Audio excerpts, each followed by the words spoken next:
Good morning. We'll start the first lecture series, Legend Series. I'm Professor Tae-ho Park. I'm a professor at the Graduate School of International Studies. This morning, we have a very distinguished scholar from Princeton University, Professor John Eikenberry. I think you heard about him from many sources. Professor Eikenberry is currently Albert Milbank Professor of Politics and International Affairs at Princeton University. He teaches at the Department of Politics, and also he teaches at the Woodrow Wilson School of International Studies. For his detailed introduction, you may refer to the program book of this conference. This book has some more detailed information about books and articles Professor Eikenberry wrote.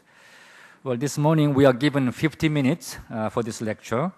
So I will ask Professor Eikenberry to speak about 30 or 35 minutes. And the rest of the minutes we will open the floor so that we can have some discussion from the floor and also from Professor Eikenberry. The broad topic he gave us for this lecture is the Obama administration's foreign policy and future of the Korean Peninsula and Northeast Asia. In other words, he will be talking about many things, but it depends on his schedule. Okay, let me invite Professor Eikenberry. Please welcome him with a big applause. Thank you very much. Thank you, Dean Bark. It's great to be here and to see you all here, and I do hope we can have a discussion. So I'll talk for a while, but I also hope that you can make comments and questions as we go forward. I will talk about, generally speaking, American foreign policy towards Northeast Asia.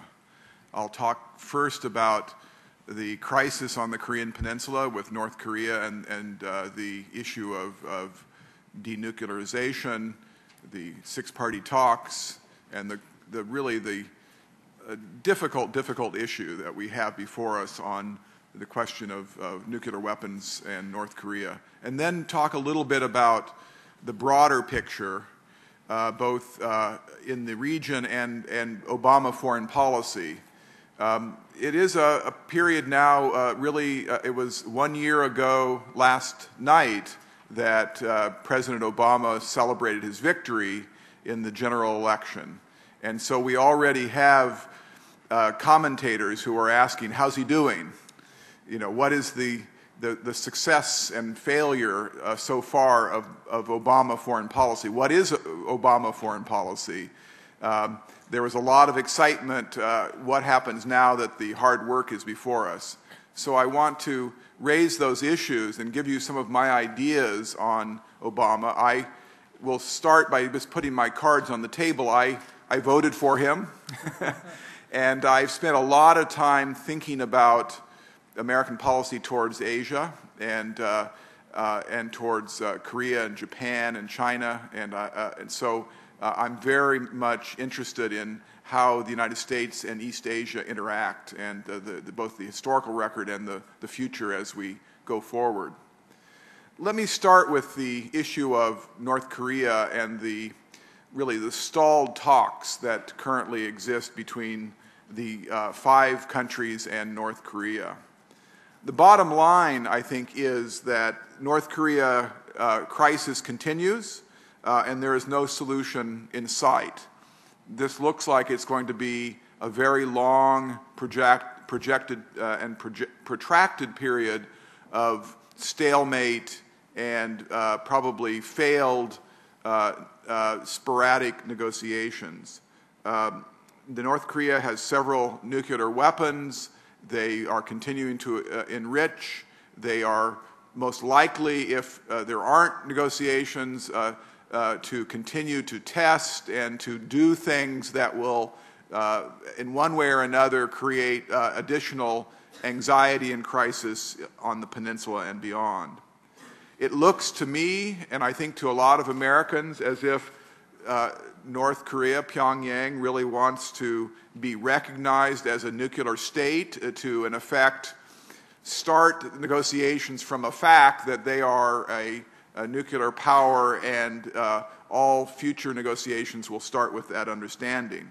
I think on the other side of the negotiation table, the United States and its allies, South Korea, Japan, and in this case Russia and China, are clearly concerned and want to see negotiations going forward.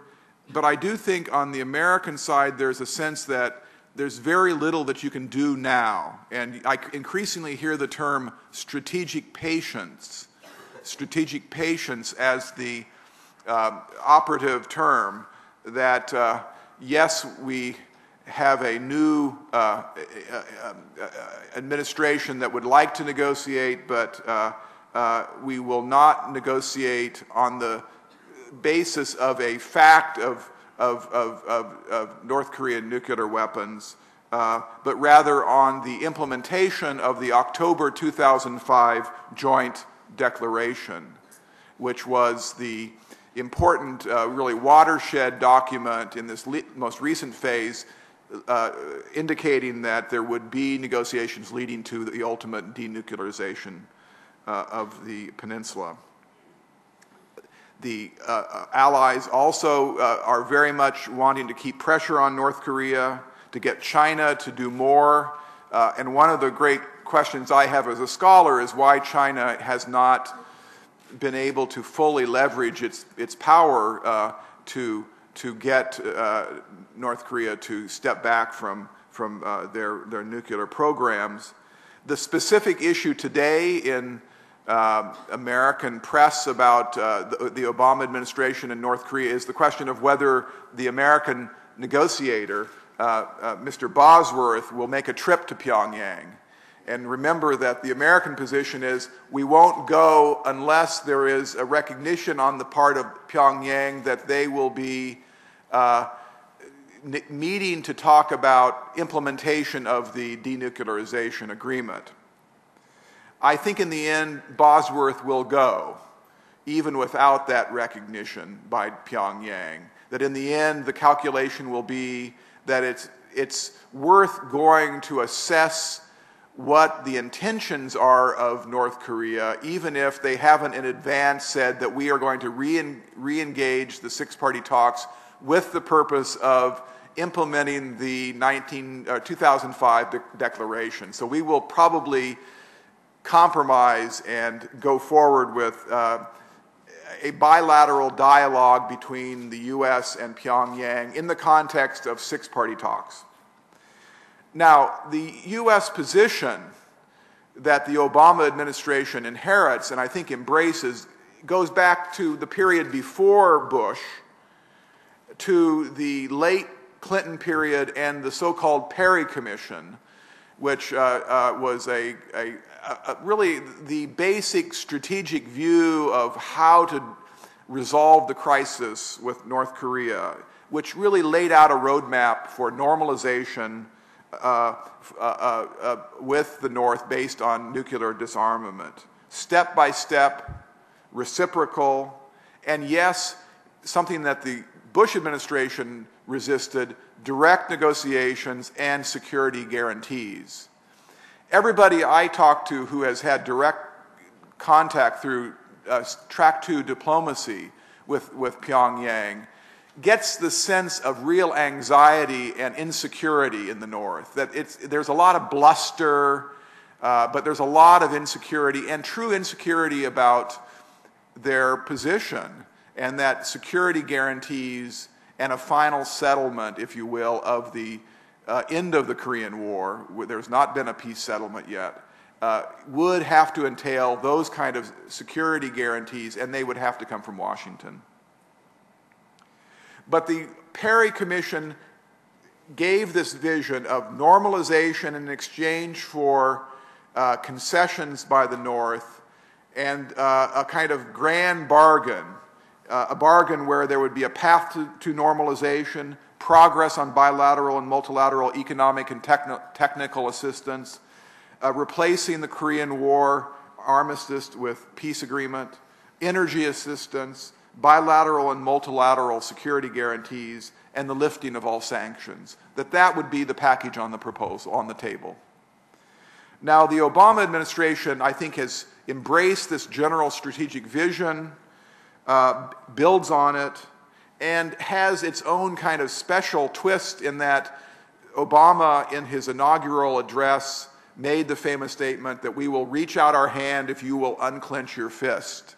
So there's a philosophical conviction in Washington that we will talk, and we don't consider talk a sign of weakness, but actually a sign of strength. One final thing about North Korea, and we can talk about it in question and answer, but the other factor that's going on here, of course, is Obama's distracted. And there is a big issue called Afghanistan and Pakistan and how to deal with that issue. And quite frankly, I get a sense from many of my friends around Washington that Pyongyang doesn't want to negotiate right now. We can't buy them out yet. There's not a deal that they're willing to make. There's been some speculation over the last 6 months about a leadership change. And so we aren't at a point where we can do a deal or maybe even go back to negotiations. So we've got a lot of other things that we have to do. So containment, squeeze, pressure, sanctions, keep the 5 parties as unified as possible, and hope that time is on our side. Finally, on North Korea, the one danger of strategic patience is that it can lead to diplomatic drift. The danger is, of course, that North Korea wants attention. They want some kind of deal, or they want some kind of engagement. And so if the rest of the world ignores them, there will be more testing, there will be more enrichment. And so we don't simply freeze in place the current stalemate. Things actually get worse. So that's the danger of strategic patience, even though in many ways there doesn't seem to be a good alternative. But Bosworth has to go to Pyongyang. It's just necessary to at the very least assess what the intentions are. Now, lurking in the background are U.S. relations with Korea, Japan, and China. I think with Korea, relations are in good shape. I think there is a dialogue between the two governments. I think that there's a general sense that the new administration has avoided the blunders that were at the very beginning of the Bush administration 9 years ago now, 8.5 years ago, the embarrassment really of Kim Dae-jung in the visit, and the embarrassment of Secretary of State Colin Powell, where he wanted to and said publicly we were going to build on the Clinton approach, and then of course the other part of the administration said no, and really pulled the rug out from DJ, and that was the start of a very bad relationship, unfortunately. The one issue I think that there's a great deal of interest in Washington is the free trade agreement. It's not a good time to be doing free trade agreements when we're in one of the sharpest recessions of the post-war era, and where Congress has a lot of other problems on its plate, and a lot of Democrats are worried about health care and whether they can keep their jobs as unemployment is high and probably going to go a little bit higher. But there is a strong conviction among foreign policy officials that the free trade agreement with the Republic of Korea is terribly important. Japan, we're in a kind of period of adjustment between the two new governments, and I think there's going to be a kind of low-grade aggravation on both sides. I think on balance, it's exciting to see Japan with a new government and with a spirit that I think is due in Tokyo of working on Japanese foreign policy, thinking about how they update their constitution, taking a fresh look at the alliance and their relationship with Asia. So there's going to be a lot of this. It's a very complicated alliance, coalition government, and you've got socialists who are very skeptical of the alliance and of the base agreement. But I think in the medium term, things are going to really come together. There is, like with Korea in the United States, there's a group of experts and well-wishers who think about the relationship all the time. There are people who full-time think about U.S.-Korean relations and how do we overcome our problems. The same thing is true with Japan, and they're working overtime trying to figure out how we can find a way to overcome some of these specific problems relating to basing agreements. Now, that brings us to China. And how will the U.S. and China unfold? It's one of the great dramas of the 21st century, I think, the rise of China. We have the classic story that's been echoed throughout the past, all the way back to Thucydides and the Peloponnesian Wars, rising and declining states, powerful states that eye each other, that are different types of states, a democracy and an autocracy. The rise of China, how that rise occurs is going to say a lot about the nature of world politics in the 21st century. Obviously, it's going to be complex and it's going to be difficult at times, full of possibilities for conflict. The classic problem that realist scholars, the traditional scholars of geopolitics, tell us is that there is going to be conflict associated with the power transition, that as China grows, it's going to want more. It will want to have more voice in its own region. It will want to have more voice in global politics. And the U.S., as kind of the old state that's had a great period of supremacy, really, is going to have to adjust. And so the question is, how will that take place? Can there be accommodation? Can this problem of power transition be managed? Typically, there are two views among scholars about power transitions. There's the optimistic view and the pessimistic view.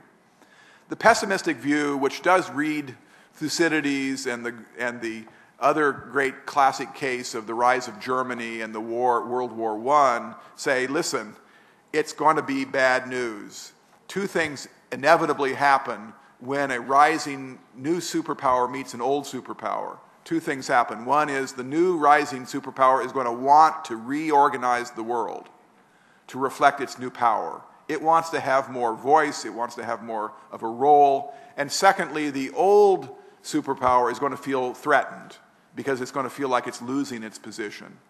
And so that creates the seed for conflict and probably not war, but something just short of it. The more optimistic view is associated with people like Henry Kissinger, who says, yes, there's a problem, but we've learned as great powers over the centuries how to accommodate and restrain ourselves.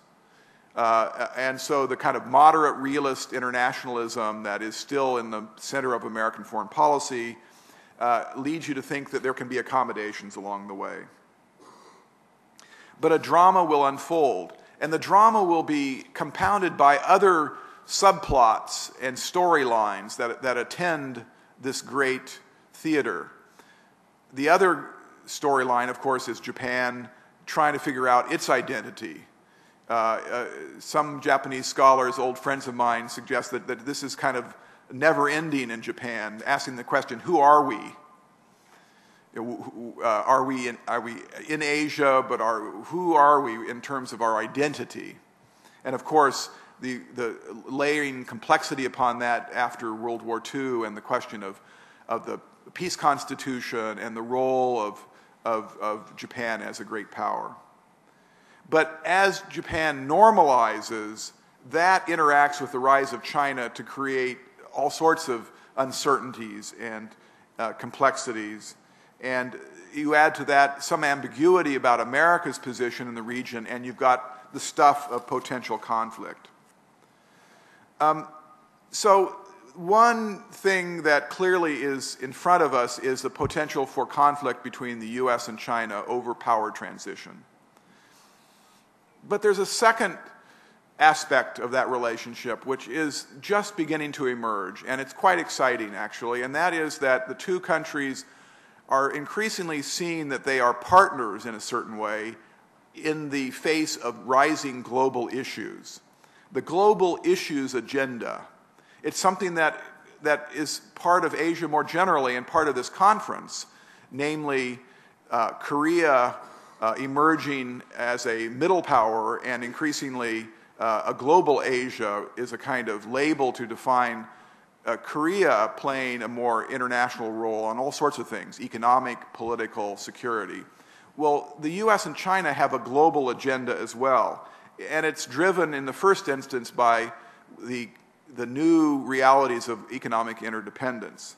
The financial crisis will long be debated, its causes and consequences. Its causes bring us to the United States and the nature of its own economy, the implications of the neoliberal period of economic market fundamentalism, as some would call it. But the financial crisis that we're just in the middle or end of has shown anew how much China and the United States are connected. The interdependence or the balance of asymmetries where the U.S. has been one of the dominant markets for the rise of Chinese manufacturing and its trade-export strategy of economic development. The U.S. in turn borrowing, running deficits through, in effect, selling its debt to China and other countries, of course, as well. But this kind of symbiotic relationship where each had, in effect, a dependency built on the other that created a general growth-oriented pattern of interdependence for the world economy. Some people have called this chimerica, the kind of fusing of the two economies. And the worry, of course, is that the financial crisis has shown the instabilities that can emerge from that, the unsustainability of the U.S. Selling debt and being the market for Chinese goods. China growing at 8% a year, the rest of Asia growing at less than 1%. So it's really China. And that is, of course, providing new realities that East Asia is adjusting to, much of it relating to other countries becoming increasingly dependent on China for their economic well-being. So how this relationship between China and the United States evolves on the economic side is going to be a very big issue. We saw the beginning of a framework for managing it this summer when we had the so-called Chinese-U.S. Strategic and Economic Dialogue in Washington. It was massive. 150 Chinese diplomats descended on Washington. It was a huge delegation. And they had both the Treasury and the State Department working on these issues. And they did reach some agreements. And they focused a lot on some of these positive sum aspects where there really are some possibilities for agreement and cooperation, particularly in the area of energy and environment. And that's the area of the global issues agenda that I think is most promising. The U.S. and China have a lot in common. They are countries that look a lot alike in many ways. I've always thought that China and the U.S. look a lot alike in many ways. And they are obviously, in terms of interest, they are both energy dependent. They have a common interest in stability in the Middle East, stable sea lanes for the shipment of oil. They have environmental problems. They are both major producers of carbon emissions in the air. The U.S. a legacy effect, and China its own current energy and carbon pollution. They're both threatened by it, and both share the interest in stable relations with their peripheries. They both worry about weak states and terrorism and instability that comes from poor governance and weak states. So there's a lot there that China and the U.S. on the global level, I think, can cooperate on. Now, that brings me back to the issue of how the Obama administration sees foreign policy generally and how that fits into its view of Asia. The global issues agenda, which I do think is the most promising area where the U.S. and China, but more generally the U.S. and Asia, can find a new framework for cooperation in the 21st century. On the American side, the president believes very strongly that we are entering a period of increasing economic and security interdependence. Let me focus particularly on the importance of the new reality of growing security interdependence. Think of the term. It's the most important term I think you need to know to understand the Obama administration. Security interdependence. It is the notion that is in every speech that President Obama gives. What is security interdependence? It's a recognition that there's no way you can be safe and secure on your own means. It's the opposite of security independence. If you are a country that are able to be secure on your own, it means that no matter what any other country tries to do to you, you can protect yourself. The borders are strong enough. Your defenses are strong enough. You do not have to worry about the ability or intentions of other countries. You are safe. And it's a vision that is embodied in the missile defense vision of Ronald Reagan. No matter who tries to attack us, we can be safe. That's security independence. We are in a world where that's just not possible. We are in a world of security interdependence, where it is now increasingly the case that our security is dependent on how other people act, how they live, what they do. Now, during the Cold War, this was manifest in the advent of nuclear weapons, where it became clear in America, and I think for much of the rest of the world, that we can't be safe unless we are able to convince Russians, the Soviets, that it would be suicidal for them to launch nuclear weapons.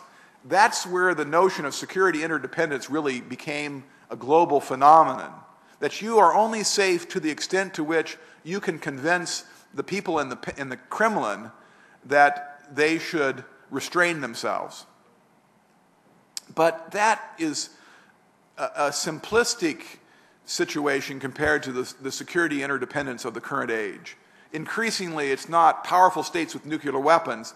It's terrorist groups who may gain access to violence capability. It's more and more people. It's countries that may have a health crisis that will lead to a pandemic that will cross borders and spread into a region or across the globe.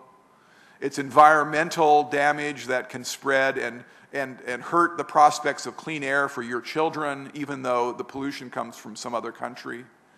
So we live in an age of growing security interdependence, where, in effect, and this is the Obama philosophy, you cannot be secure alone, you can only be secure together. And so our security depends increasingly on how other people, the energy they burn, the health they provide for their citizens, the way they treat their minorities, whether they sign agreements and live up to treaties. All of this is part of the new world. And so that phenomenon creates a great premium for security cooperation, for agreeing to work increasingly intensively together to develop capacities to cope with this interdependence. And I think that's where the cutting edge of the new agenda that will be part of how the U.S. and Asia, and in particular U.S. and China, define their relationship in the next century. Let me conclude with 3 questions that I think are the 3 questions I ask about the future and will affect the Obama administration's foreign policy. One is, will rising states be integrated into the global system? We know about the rising states. Korea is one of them. So too India, Brazil, South Africa, many countries that are rising up, becoming newly affluent. And the question is whether these rising states can gain access to global institutions. The Bretton Woods institutions, the security institutions like the UN, and so forth. This is a great drama. And so I think there's reason for optimism. I think the G20, for example, is a great innovation that shows the adaptability of global institutions to the changing division of labor and distribution of power at the global level. And Korea is a major figure in that new network of states. The second question has to do with the U.S. and China. And my question really is, will shared challenges of energy dependence and environmental threats generate conflict or cooperation? I can argue it either way. To some extent, China and the U.S. will be competitors for energy. They will be wanting to shift the burden of pollution control onto the other. But on the other hand, over the long term, they realize that the solution to their energy problem and to their environmental problem can only be accomplished through cooperation. The final question I would pose is the question of the impact of the financial crisis. How will it play out? One possibility is that it will foster convergence in thinking about regulation, about a new kind of era of globalization that's more managed, more stable, more regulated, more institutional reform, and therefore the financial crisis in the end is a global experience that we're all witnessing, and that it's going to lead us all to think in new ways that could bring us together in a converging way. Or it could lead to more disagreement, where there is a division of philosophy about how to deal with globalization, a so-called Beijing consensus and a Washington consensus, with alternative models competing on the global stage, with China offering one slightly less democratic, more authoritarian capitalist pathway, and the U.S. and the so-called liberal capitalist states offering a second model, leading to clash and division. Which way will it be? So those are 3 questions that, for me, are really serious questions that professors like myself care about and think that those are the questions that we have to keep asking and searching for answers. And that will say a lot about how the U.S. and Asia will manage the challenges of the 21st century. Thank you very much.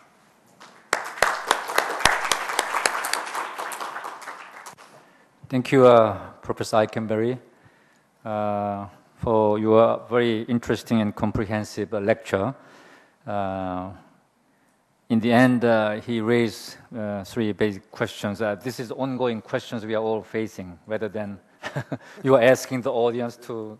Maybe some of them, can answer to your questions. But anyway, for the sake of time constraint, I will open the floor so that maybe some of you in the floor may ask questions or make some comments to Professor Eikenberry's lecture. Is anybody who want to raise a question or make comment? We actually save some time for that, okay? I understand there are many students from various schools, various universities.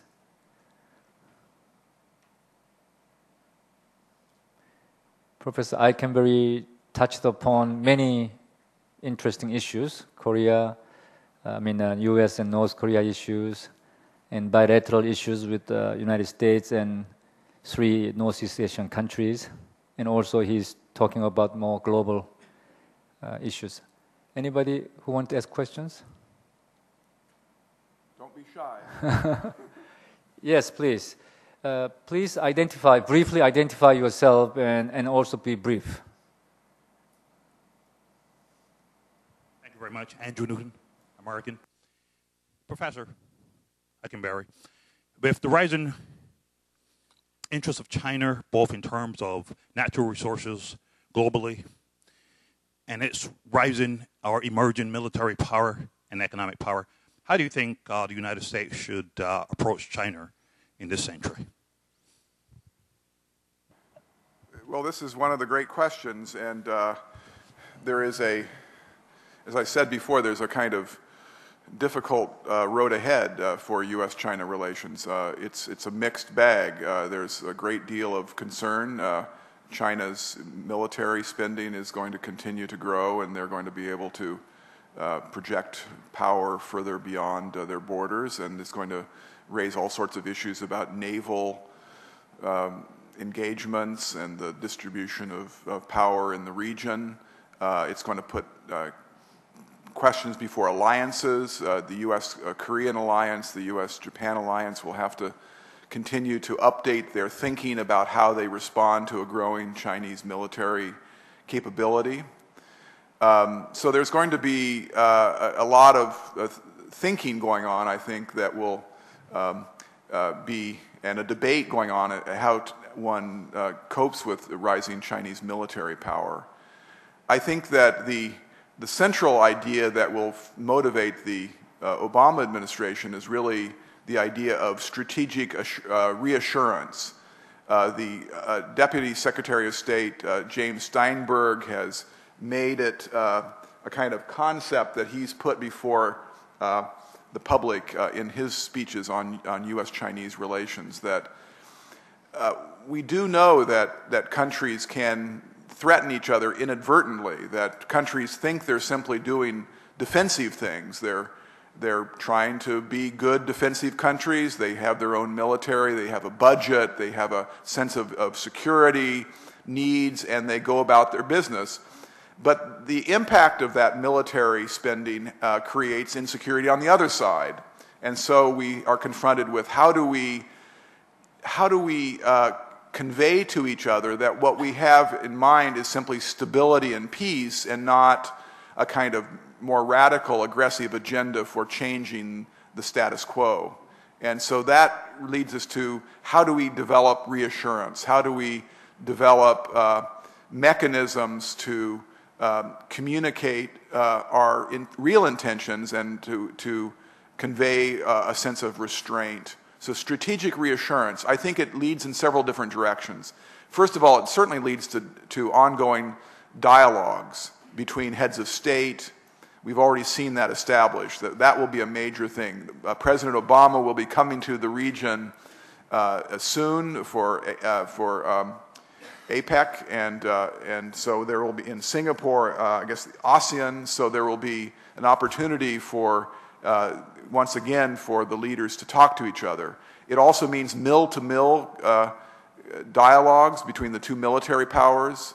It means possibilities of joint naval exercises. In fact, this is something that the Australians and the Indians and other naval powers have made it part of their strategy of reassurance, is to invite China into their annual maneuvers to, again, develop working relationships to convey reassurance. And then finally, I would say that another mechanism that is important for creating reassurance is starting to think seriously about a multilateral security mechanism in East Asia. This is something that is actually sanctioned by the six-party talks. There's a working group that was created by the six-party talks, working group number 5, and its purpose is to explore the possibility of a multilateral security mechanism in Northeast Asia, that in effect at the end of what we would hope would be a successful culmination of the six-party talks, there would be the establishment of a permanent security mechanism that would embody those 6 countries and provide an ongoing mechanism, not for alliance cooperation, but for dialogue on security. And China and the US would be in that, as would Korea, Japan, and Russia.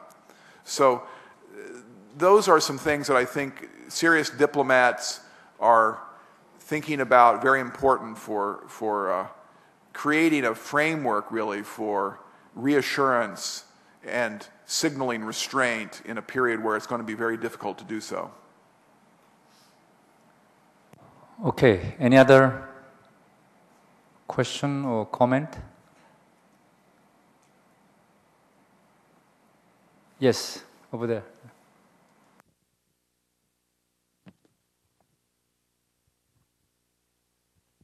Thank you for your presentation, Professor Heckenberry.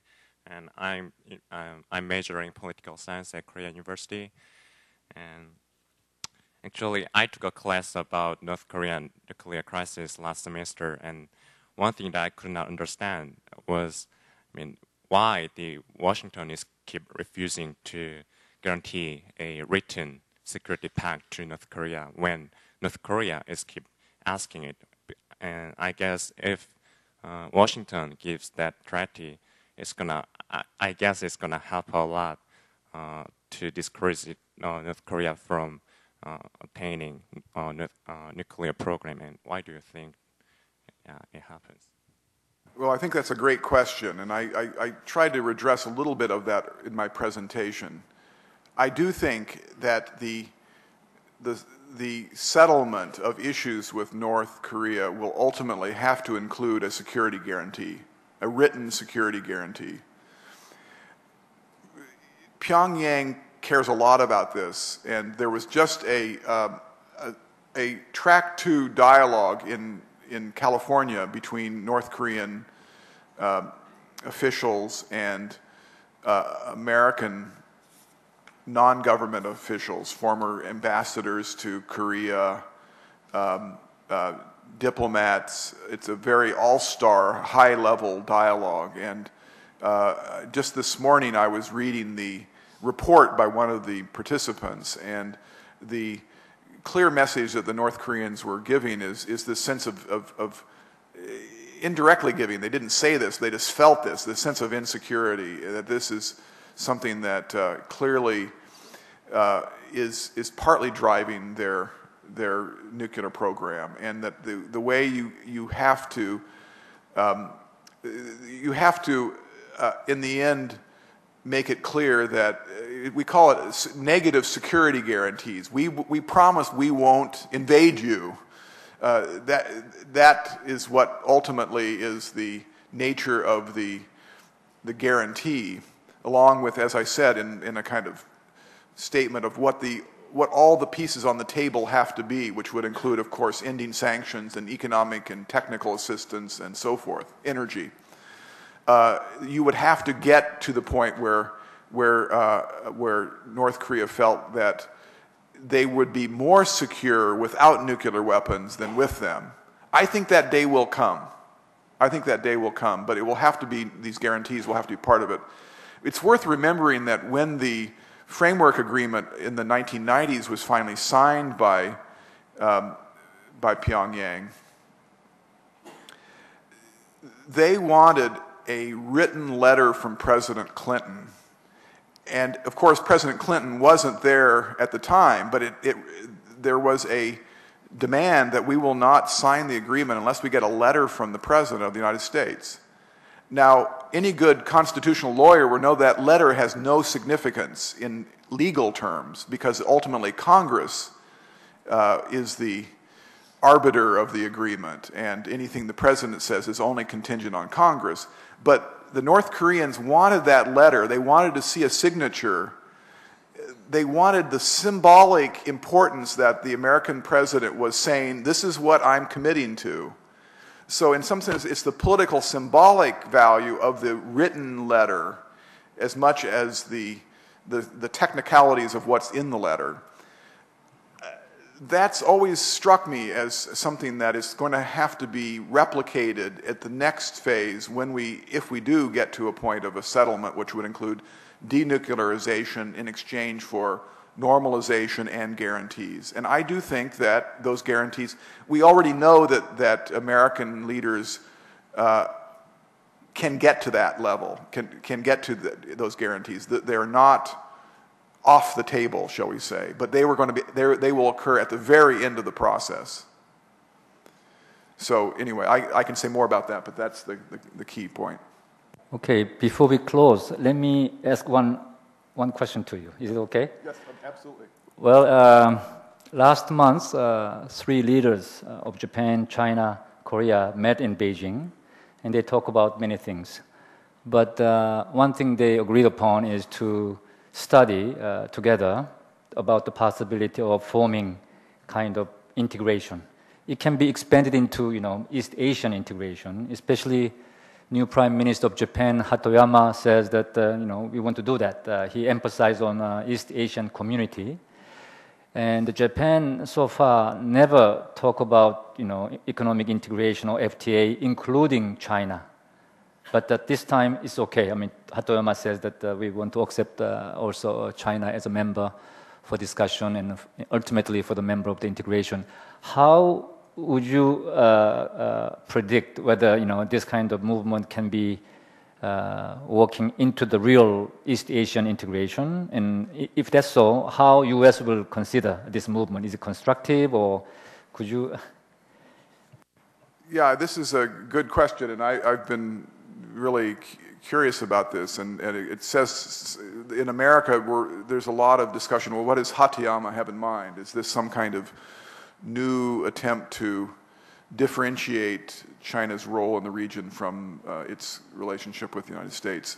I think a lot of Americans see it as positive in the sense that Japan has not been as active as a leader in the region as people would like. That Japan has just been a curiosity. Why doesn't it develop a more independent vision of its role in the region and of the region? Now, Americans say that, but they also don't want it to go too far. That is to say, they don't want to be left out. The United States feels that it's an Asian, it's part of East Asia. Economically it is. Security, it's the dominant player. And it would like to remain in the region. And I think in the end, if the region is truly, if this East Asian community is truly focused on problem solving, that is to say functional issues, inevitably the U.S. will be in it. If it's a political device to draw lines in the sand, or in this case in the ocean, then it would clearly not be. You could imagine it creating separations, and the U.S. would stay out of it. Remember, there was this happened before in the 1980s with the East Asian security region and the question of whether the U.S. would be in or out. And I think, again, if the issues are how do we develop new institutions to tackle problems, it will be a very inclusive, open kind of regional structure. And I think Japan believes that too in the end.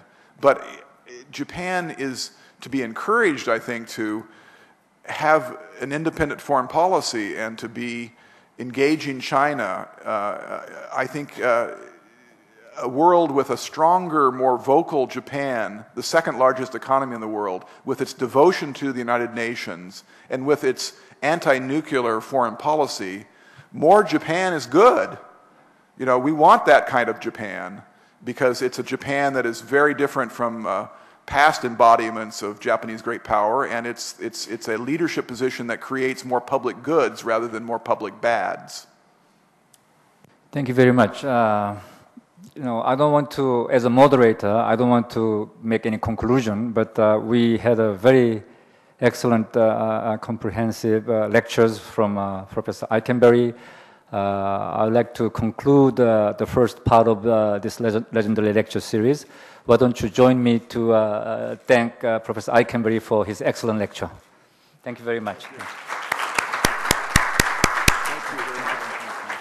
We'll take a little break between the two sessions. We'll begin 10 after 10, according to our schedule. We'll have a 15 minutes break. Thank you very much.